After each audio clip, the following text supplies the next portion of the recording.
Hola, ¿qué tal? A medida que vamos instalando aplicaciones en nuestro teléfono móvil Xiaomi o en cualquier otro tipo de teléfono, normalmente este se vuelve un poco más lento, especialmente a la hora de encenderlo. Cuando nosotros encendemos nuestro teléfono, muchas veces demora una barbaridad en arrancar.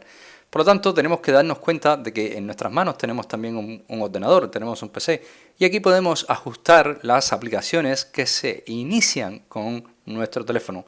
Y lo que podemos hacer es quitarle ese permiso de iniciarse con el sistema operativo de nuestro teléfono para que el encendido de nuestro teléfono móvil Xiaomi sea mucho más rápido. ¿Cómo podemos hacer esto? Muy sencillo.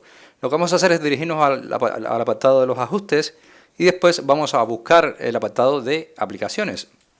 Vamos a hacer un poco de scroll a ver si lo veo. Lo teníamos por aquí. A ver. Aplicaciones. ¿Dónde estás? Aquí. Aplicaciones, ¿vale? Cuando encontramos el apartado de aplicaciones hacemos un clic sobre ella y después nos vamos directamente a los permisos. Haremos un clic sobre permisos y después vamos a inicio automático.